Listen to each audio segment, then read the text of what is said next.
안녕하세요. 좋은 버나드. 자, 오늘도 진짜 여러분들 인사이트를 많이 높여 드리겠습니다. 자, 오늘 뭐 월가 소식이랑 그다음에 중국이랑 미국의 이 관세 전쟁, 그다음에 AI 전쟁까지 과연 이게 어떻게 흘러갈 것인가 그거를 한번 자세하게 오늘 보는 시간을 갖도록 하겠습니다. 그래서 지금 보면은요. 다우산업이나 나스닥 종합 S&P 500이 뭐 그렇게 크게 오르지 않았어요. 그래서 전체적으로 지루한 장세인데요. 오늘 할 내용은 뭐냐면요. 금리 동결에 이 파월 트럼프의 신경전이 지금 있었죠. 그래서 금리 동결했습니다. 그다음에 시진핑이 러시아 방문을 했는데요. 이제 다극화 시대가 열리는지 이거 얘기해드리고, 그다음에 미중 관세 전쟁 누가 유리한가 이거 지금 경제학자가 쓴 칼럼 있거든요. 이거 읽어드리면서 여러분들에게 얘기해드리고요. 그다음에 트럼프 AI 칩 규제 폐지에 대한 이 이유는 이게 뭔지 한번 얘기해드리고, 여기에 대해서 엔비디아랑 하웨이를 예를 들어서 한번 얘기를 해드리도록 하겠습니다. 자, 그리고 자율주행을 수출하는 중국의 모멘타 이것도 한번 얘기해드리고요. 그리고 왜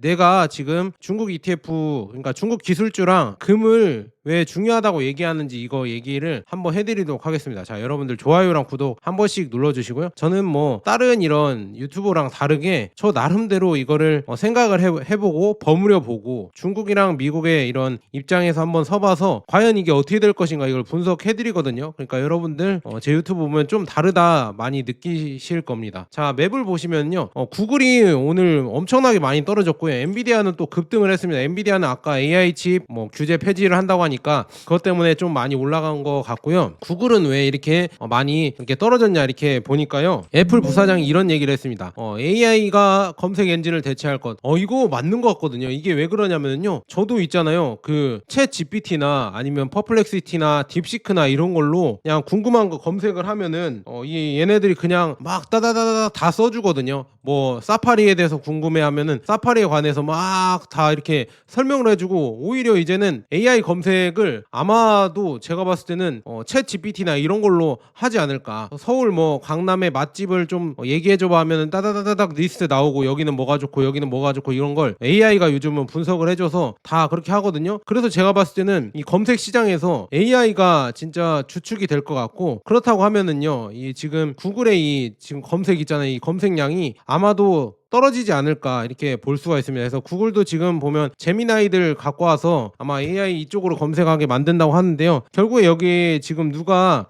최고의 자리에 들어갈지는 아직은 좀 더 지켜봐야 될 것 같다 이렇게 말씀드리면서 구글이 그래서 급락을 한 지금 모습이다 이렇게 말씀드리고요. 네, 금리가 지금 동결이 됐죠. 지금 5월 7일 날 FOMC에서 동결이 됐는데 지금 계속 쭉 동결이 되고 있습니다. 근데 우리나라는 뭐 미국이 동결을 했다고 또 금리 인하를 하려고 할까봐 좀 걱정이 되거든요. 근데 아직 뭐 대통령 선거가 남았으니까 아마 좀 더 지켜봐야 될 것 같고요. 그래서 지금 금리를 동결을 했습니다. 그래서 제로 파월이 뭐 이런 얘기를 했습니다.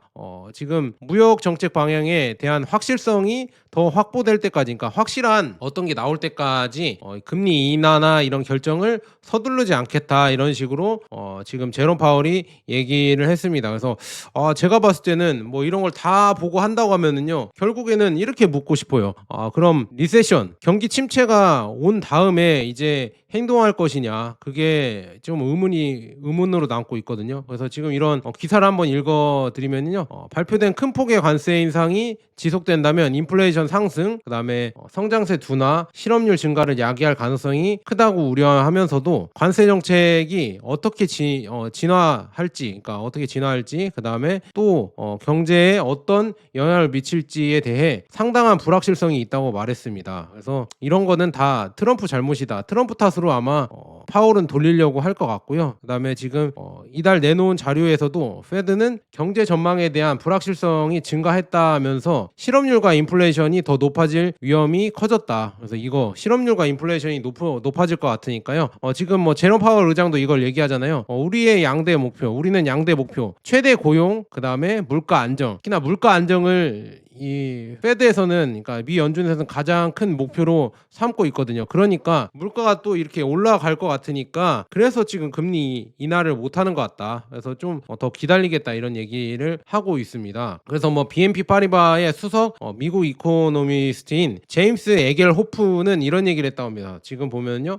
미국 경제 지표에 결정적인 변화가 없다면 FOMC는 무기한 금리 동결을 유지할 것으로 보인다. 그러니까 뭐 어떤 특별한 이런 게 없으면, 그러니까 제가 봤을 때는 이 늦장 대응한다 이겁니다. 이게 선제적인 조치가 아니라 그냥 먼저 이런 사건이 일어나면 그 다음에 뭐 금리 인하를 하든 금리 인상을 하든 그렇게 하겠다 이렇게 나오는 것 같습니다. 그래서 FOMC는 다음 조치가 경기 침체로 향하는 경제 상황에 따른 금리 인하인지 아니면 고인플레이션이 경제의 고착화됨에 따라 더욱 긴축 정책으로 전환할 것인지에 대한 확신을 기다리고 있다. 그러니까 이거 모르겠다 이렇게 하는데, 제가 봤을 때는 아마도 인플레이션이 일어날 것 같고요. 그 다음에 아마 스태그플레이션이라고 하죠. 그 물가는 오르는데 또 이제는 경기는 위축되는 그런 지금 상황이 올 것 같다. 왜냐, 이 관세 때문에 아마 그런 상황이 점점 이렇게 확실히 드러날 것 같다 이렇게 말씀드립니다. 왜냐, 지금 트럼프 대통령이 4월 2일 날 이 관세 지금 예상을 뛰어넘는 1년 관세를 발표했잖아요. 그런데 90일간 보유를 했다가 보류를 했다가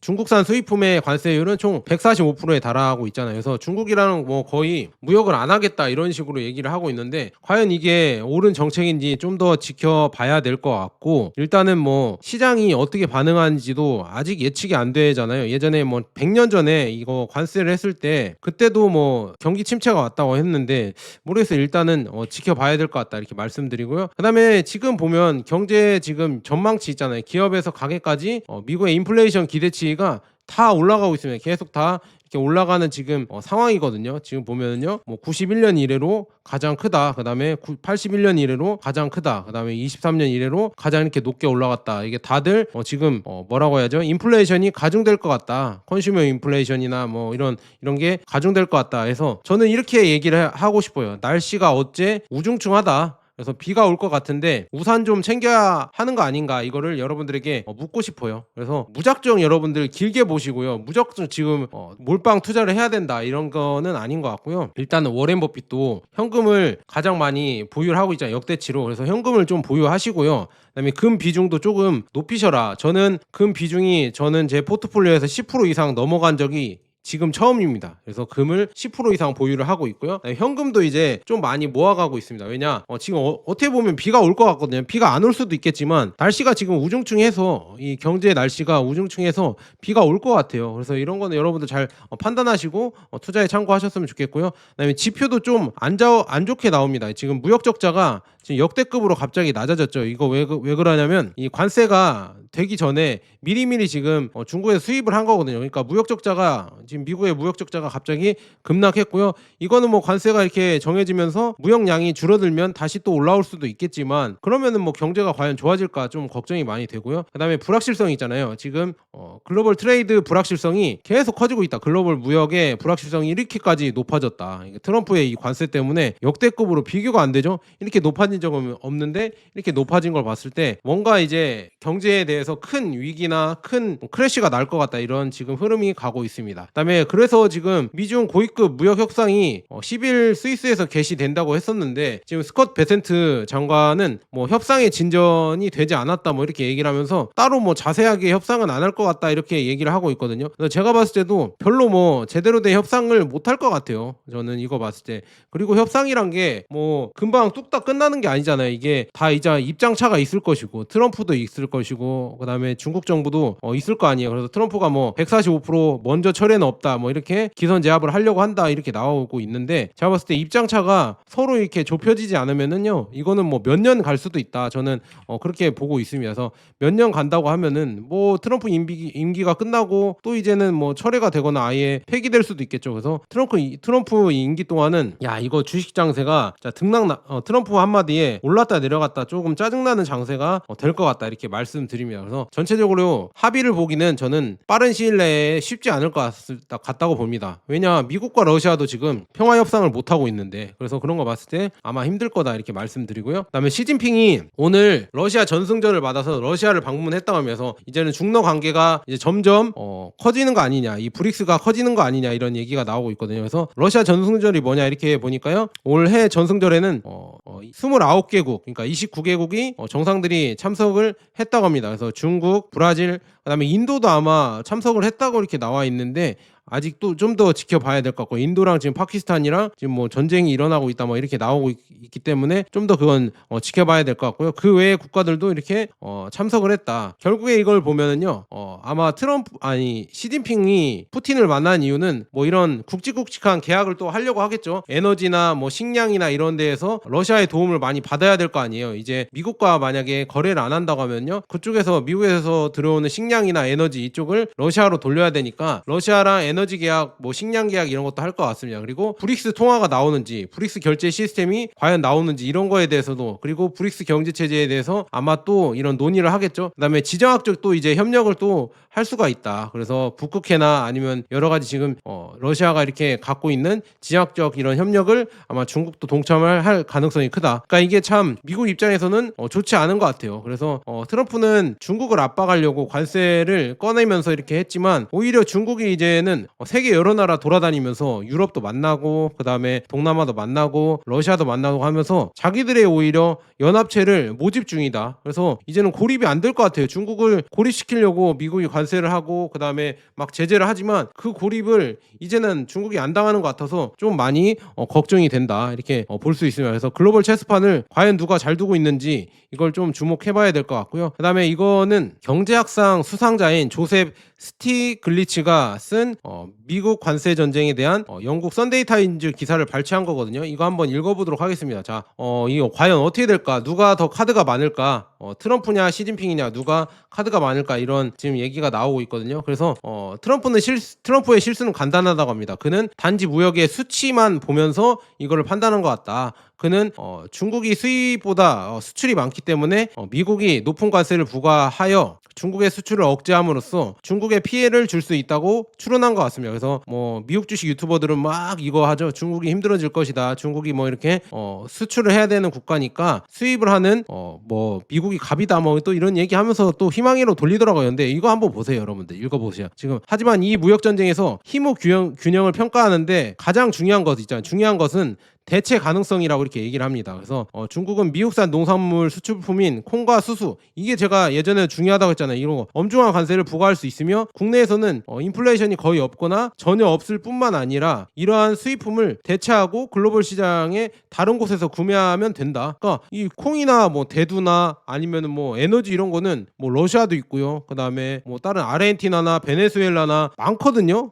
농업 국가들도 많고 이런 데서 수입을 하기 때문에 굳이 미국에 이렇게 대체할 필요가 없다. 미국에 이렇게 쩔쩔맬 필요가 없다. 근데 미국은 대체물이 없죠. 적어도 단기적으로 볼 때 미국은 중국의 히토류와 광물에 대체할 수 있는 자원이 없다고 합니다. 당연하죠. 리튬이나 히토류나 이런 광물이 지금 중국이 다 독점을 하고 있잖아요. 그래서 이 두 자원은 여러 분야에서 매우 중요하고 중국도 이 사실을 알고 있어서 히토류 제재가 들어가는 거죠. 그래서 이는 일본, 호주, 인도, 터키 등 미국보다 중국과 더 많은 무역을 하는 다른 많은 국가들에게도 해당되며 이들은 중국보다 미국 편을 들어 중요한 상품의 흐름을 방해하고 싶어하지 않을 것입니다. 이것도 다 이렇게 피해가 간다 이거죠. 그래서 미국의 특정 중국 수입품 의존도를 줄이는 것은 간단한 일이 아닙니다. 예를 들어 아이폰 생산을 다른 곳으로 이전할 수도 있습니다. 인도로 이전하는 방안이 거론되고 있지만 오랜 시간이 걸리고 비용도 많이 들 것입니다. 그래서 오랜 시간 걸리겠죠. 인도로 옮기는 것도 좀 말이 안 된다 이런 얘기도 나오고 있고 그래서 이런 것 때문에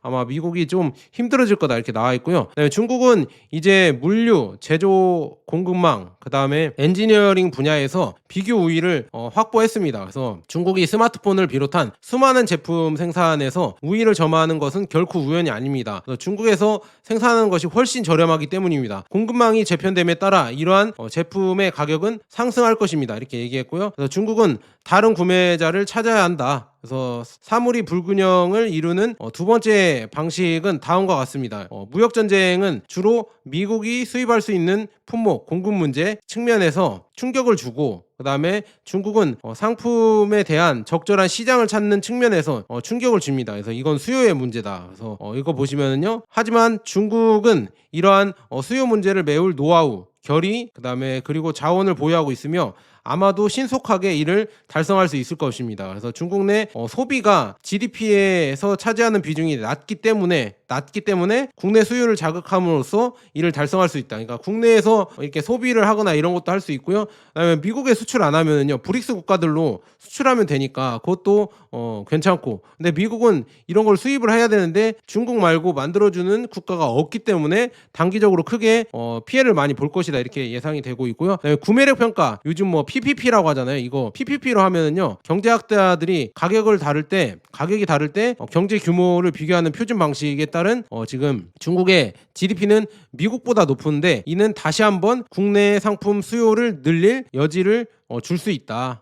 이렇게 볼 수 있습니다. 그래서 중국은 사회보위 시스템을 강화하고, 그러니까 얘네들은 약간 중국은 사회주의잖아요. 사회주의면서 이렇게 하니까 임금을 인상할 수도 있고요. 그다음에 여러 가지 뭐 노동 점유율이나 이런 거를 얘네들이 다 바꾸면서, 야 우리 전 인민들 미국을 상대로 이렇게 버팁시다 하면은 얘네들은 이 민주주의가 아니니까, 뭐 선거를 통해서 그런 게 아니니까 몇 년 동안 버틸 수가 있어요. 얘네들은 고난의 행군이나 뭐 이렇게 하면서 버틸 수가 있는데 미국이 과연 버틸 수가 있을까? 미국도 당연히 피해를 보고 중국도 당연히 피해를 보는 건데, 얘네들은 정치 체제가 사회주의니까 버틸 수가 있어요. 근데 미국은 과연 버틸 수가 있을까? 당장에 뭐 1년 뒤에 중간 선거 때문에 이것 때문에도 못 버틸 것이고, 트럼프가 해봤자 4년인데 4년 임기 동안 이거를 버틴다고 해서 그 뒤로 이제 또 이렇게 이대로 갈 수가 있을까? 아마도 힘들어지지 않을까? 이 반발이 커지지 않을까? 저는 그렇게 걱정이 됩니다. 그래서 정부 지출이 크게 늘어날 여지가 있습니다. 그래서 이는 과학과 교육 분야에서 발생할 수 있으며, 이를 통해 공학 분야에서 미국을 앞지르는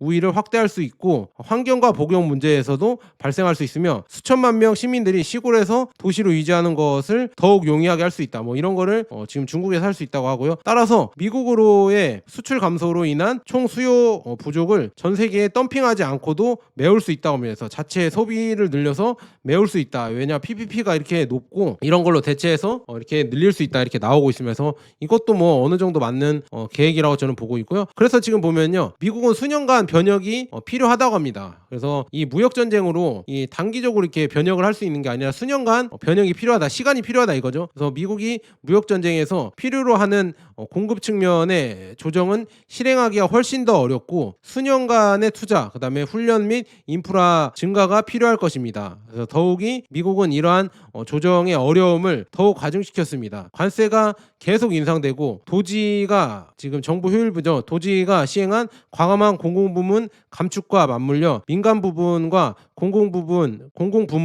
모두에 큰 타격을 입혔습니다. 생산시설을 미국으로 이전하려면 막대한 사전 투자가 필요하지만, 이 모든 혼란으로 인해 어떤 회사도 3개월 뒤에 경제 환경을 확신할 수 없으며 4년 뒤에는 더더욱 그렇습니다. 그러니까 이것 때문에 이런 경제 정책이나 이런 게 주먹구구식이라서 우리나라는 왜 지금 기다리지, 왜 굳이 현대나 이런 데서 여기에 투자한다고 발표했는지 전 좀 그렇습니다. 그래서 공장으로 돌아가는 거요, 그것도 쉽지 않다. 그러니까 제조업을 다시 트럼프가 살린다고 하는데 그게 지금 쉽지 않다고 이렇게 얘기를 하고 있거든요. 왜냐하면 무역 적자마저 악화될 수 있다고 합니다. 그래서 트럼프 대통령은 제조업 일자리 회복을 주장하지만 현재 제조업 일자리는 미국 고용의 10%에도 미치지 못한다고 합니다. 그래서 그는 미래가 아닌 과거를 바라보고 있습니다. 설령 그가 미국 제조업을 되살리는데 성공하더라도 산업화가 덜 된 지역의 근로자들에게 좋은 일자리를 창출하지는 못할 것입니다. 요즘에는 지금 보면 자동차는 로봇이 만들고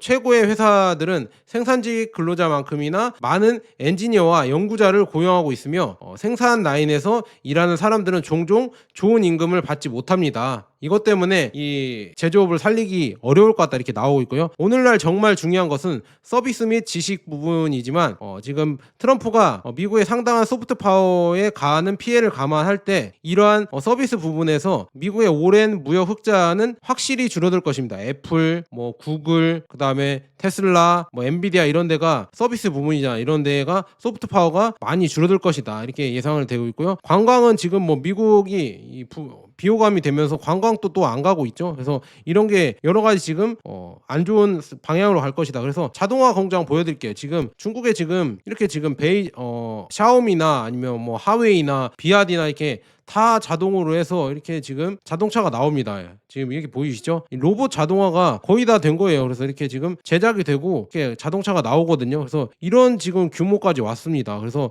이게 달라지고 있다 이렇게 보일 수가 있고요. 그 다음에 완전 자동화가 되면서 사람이 별로 필요가 없어서 이 다크 팩토리라고 해서 불을 안 켜고 이렇게 작업을 할 수 있다고 합니다. 그러니까 불을 안 켜도 작업자가 없고 로봇들이 하니까 불을 안 켜도 이렇게 된다. 이거 보면서 정말 무섭다. 이 정도로 발전했구나 이거를 볼 수가 있었거든요. 그래서 이런 지금 제조업이 로봇과 자동화되면서 딱히 또 이제 일자리를 크게 창출하기 어려울 것이다 이렇게 예상이 되고 있고요. 그다음에 다음 마지막으로는 교육의 핵심이라고 조셉 스티글리츠가 말했습니다. 이게 뭐냐면 마지막 사항은 장기적인 전망을 더욱 암울하게 만듭니다. 왜냐하면 대학은 이 나라의 기술적 우위에 초석이 되는 과학 발전을 이루어내기 때문입니다. 그래서 미국에서 우리가 지속적으로 경제 우위를 점할 수 있는 원천이 여기에 있습니다. 중국은 지난 10년 동안 수십 개의 새로운 대학을 건립했습니다. 그래서 지금 보면 중국에 지금 뭐 저장대나 막 이런 데가 엄청 많죠. 이제 중국의 대학교들이 엄청나게 많아지고 있죠. 여기에 뭐 딥시크 만든 지금 양원평도 그냥 중국 출신이라고 했잖아요. 미국에 유학도 안 가고 중국 그냥 본토 출신이라고 나오고 있고요. 물론 하버드가 1등이긴 하지만 하버드에서 AI 연구하는 거의 5, 60% 거의 뭐 반절 이상이 인도나 중국 사람이라고 하고 있거든요. 그래서 그런 거 봤을 때 야, 진짜 인재 싸움이 중요한데 지금 중국이 이렇게 많이 AI가 올라왔구나 이렇게 볼 수가 있으면서 중국이 더 가진 카드가 많다 이렇게 이런 칼럼이 있어서 이렇게 얘기를 해드리고요. 저도 그래서 이게 참 걱정이 많이 됩니다. 중국이 카드가 훨씬 많이 갖고 있는데 과연 미국이 어떻게 대처할까 이렇게 걱정이 되고요. 그다음에 미국은 지금 어제 이 트럼프 정부가 AI 반도체 수출 통제 계획을 폐기했다고 합니다. 이게 뭐냐 이렇게 보면은 규제가 너무 복잡하고 관료적이다 이렇게 얘기를 했습니다. 이게 바이든 때 이걸 한 거예요. 바이든 때 AI 규칙을 지나치게 뭐 복잡하게 만들고 관료적이면서 미국 혁신을 방해한다 이렇게 얘기하면서 이거를 폐지를 했거든요. 왜 폐지를 했는지 그걸 한번 얘기해 드릴게요. 이게 뭐냐면요. 글로벌 반도체 규제가 재조정될 것이라고 하거든요. 바이든 때 이게 1티어, 2티어, 3티어 이렇게 해서 이게 등급을 나누면서 수출 규제가 들어갔어요. 그래서 이거 한번 얘기해 드릴게요. 지금 미국의 이너서클 1티어들은 무제한으로 이게 반도체가 확보가 가능하거든요. 그래서 파이브 아이즈 이쪽에 뭐 영국, 캐나다, 호주, 뉴질랜드, 서유럽국, 그다음에 아시아에는 한국과 일본, 대만 등이 18개국에 이게 들어가면서 무제한적으로 확보를 할 수가 있고요. 그다음에 중간지대 2티어는 주로 남미, 중동, 동남아 국가로 구성되어 있다. 그래서 이 그룹은 AI 칩을 받을 수 있지만 나라별로 확보할 수 있는 최대치가 제한이 된다. 이렇게 했고요. 그 할당량을 높이려면 미국 정부에 신뢰할 수 있는 사용자를 별도로 인증을 해야 된다. 이렇게 나와 있고요. 전문 용어로 국가별 검증 사용자, 그러니까 MVEU 뭐 이렇게 해서 이런 승인을 받아야 된다고 합니다. 이런 걸 해서 수입을 할 수 있게 하고요. 세 번째는 이른바 범죄 용의자 그룹이라고 해서 중국, 북한, 러시아, 이란, 시리아 등 22개국을 가리킨다고 합니다. 얘네들은 아예 이렇게 구매도 안 된다. 그리고 2티어 그룹들은 약간 미국의 승인을 받아서 미국의 허락을 받아서 구매가 가능하다. 그런데 중요한 거는 중국에서 지금 엔비디아 칩이 상징하는 고품질 최고 비용, 그러니까 초고 비용, 그 다음에 AI 인프라에 의존하지 않고 비용이 효율적이고 오픈소스 모델의 딥시크가 나왔잖아요. 그래서 이제 딥시크가 나오면서 혁명이 시작되는 겁니다. 제가 말씀드릴 때 딥시크가 나오면서 이제 이 AI 전쟁도 이제 1년 뒤에 누가 이길지 모르겠다. 중국이 오히려 미국을 앞설 수도 있겠구나 이렇게 나오고 있거든요. 그래서 AI 개발자들은 고품질과 고비용이라는 딜레마가 존재하는 미국의 AI 인프라에 얽매이지 않고 중국의 딥시크와 같은 오픈소스 스택 기반의, 그러니까 한국도 이걸 할 수 있다 이거죠. 그래서 새로운 고도화를 모색할 수 있다. 이 과정에서 무서운 속도로 AI 칩 기술을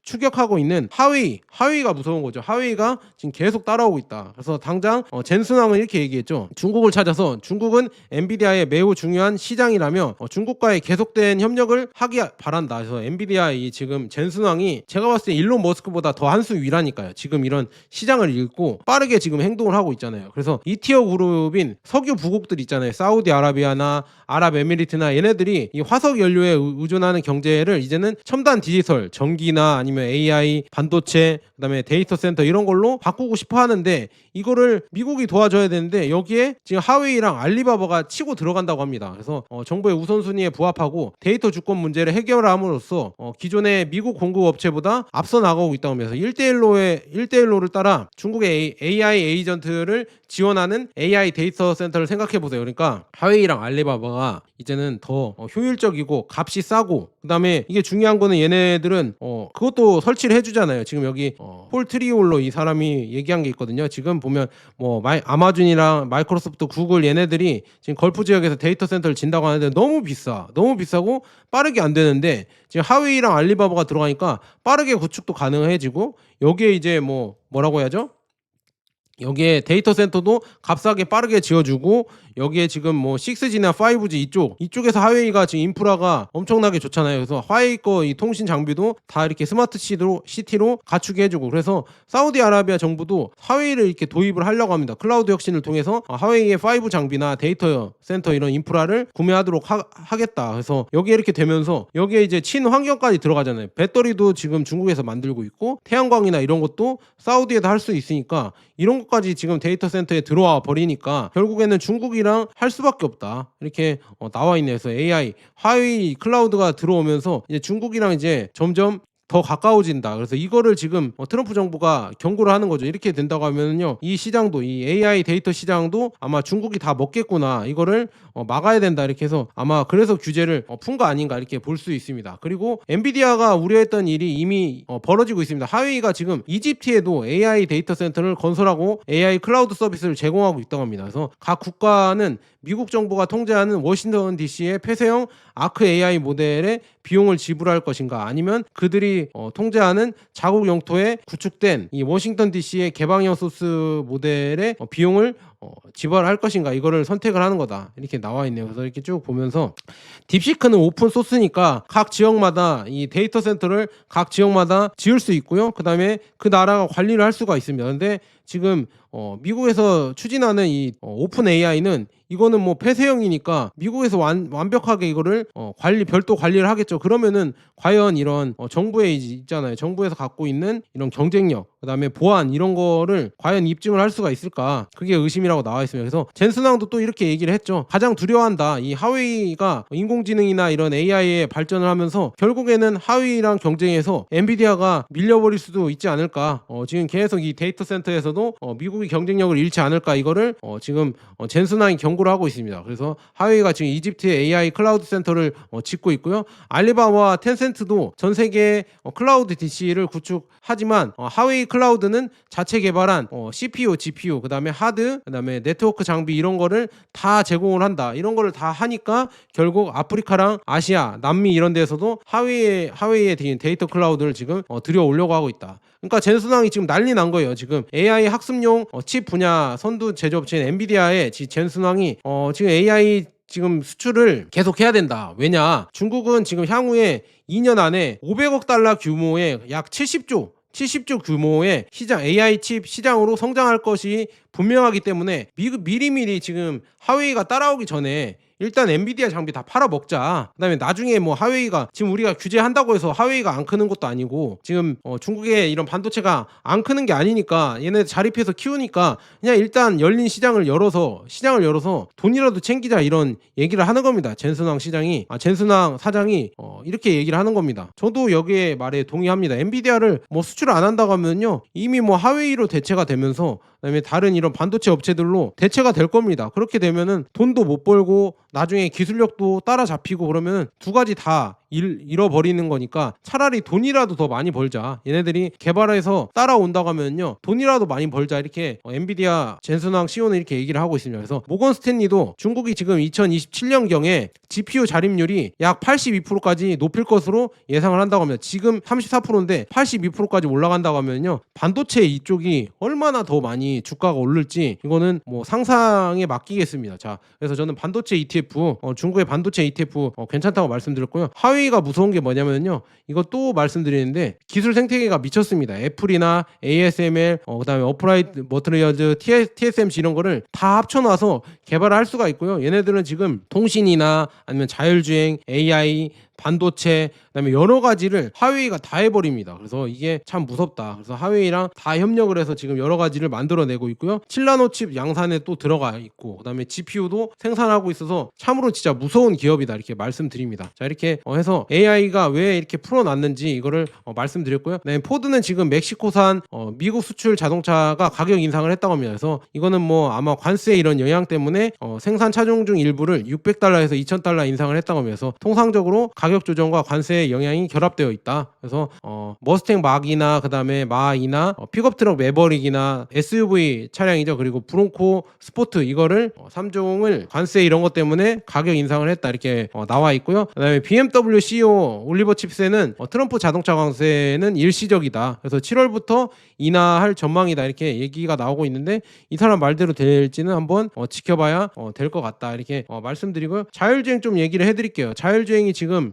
중국의 자율주행 업체 위라이드가 미국의 우버랑 협력을 체결했거든요. 야 이거 한번 진짜 외신 기사를 가져왔습니다. 한번 보도록 하겠습니다. 자, 위라이더가 우버랑 파트너십을 확대를 하면서 로보택시 서비스를 15개 도시로 추가를 했다. 그래서 아마 중동 아부다비나 뭐 이런 데서 이미 서비스를 하고 있거든요. 그러니까 일론 머스크의 테슬라는 지금 로보택시나 뭐 이런 걸 아직 안 하고 있는데 지금 중국은 로보택시를 하고 있어요. 이미 다른 나라에서 실험을 하고 테스트를 하고 그다음에 이제 수출을 하고 있거든요. 지금 보면 위라이드만 해도 10개국 30개 도시에 자율주행 차 개발 테스트를 운영하고 있다. 이렇게 나와 있고요. 2025년까지 50대에 이를 예정이다. 아부다비에서 이렇게 나와 있고요. 그래서 중국, UAE, 싱가포르, 프랑스, 미국 등 5개국에 동시에 자율주행 시험 면허를 보유한 세계 유일한 회사다. 위라이드가 이렇게 나와 있고요. 그다음에 중국 스타트업 모멘타도 우버와 손잡고 글로벌 시장 로보택시 서비스를 론칭할 것이다. 그래서 유럽에 먼저 도입을 할 거라고 나와 있거든요. 그러니까 지금 중국 애들은 원래 테슬라의 뭐 일론 머스크의 테슬람들은 이렇게 얘기하잖아요. 일론 머스크의 자율주행만 오직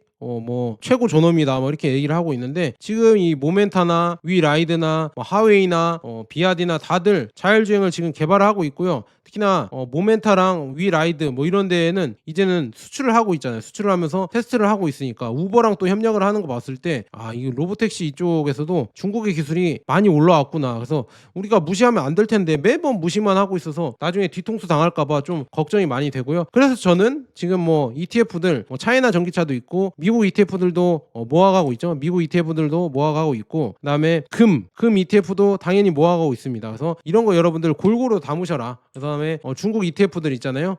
차이나 전기차나 차이나 CSI, 항생테크, 그다음에 차이나 반도체 이런 ETF들 이런 거 꾸준히 모아 가시고요. 13일 날 또 뭐 차이나 테크 탑 10이라고 해서 타이거에서 나오거든요. 타이거에서 차이나 테크 탑 10이라고 해서 10개 기술주를 중국의 10개 기술주를 선별해서 ETF가 또 나온다고 하거든요. 그런 거 봤을 때 이제 중국 기술주의 시대가 저는 향후 5년은 5년 내지 10년에 오지 않을까. 왜냐 하웨이나 이런 지금 데이터 센터나 딥시크 나오는 거 봤을 때 그렇게 나올 것 같습니다. 그래서 여러분들 너무 미국 주식만 투자하지 마시고요. 좀 나눠서 담으셔라. 제가 그래서 나눠서 담으라는 얘기가 다 이런 얘기가 여러분들에게 도움이 되는 얘기니까 이렇게 말씀드리고요. 저는 그렇게 투자를 하고 있습니다. 그래서 저는 뭐 이렇게 하고 있으니까 제 영상 꾸준히 보시는 분들은 그렇게 하시면 될 것 같고요. 그다음에 차이나 전기차 이쪽 요약을 잘 안 해드렸는데 오늘 저녁에 제가 시간이 되면은요, 비아디가 지금 테슬라의 판매량을 유럽에서 넘었다고 하거든요. 그 얘기나 막 전체적인 지금 수출 얘기랑 할 얘기가 엄청 많거든요. 그거 해드릴 수 있으면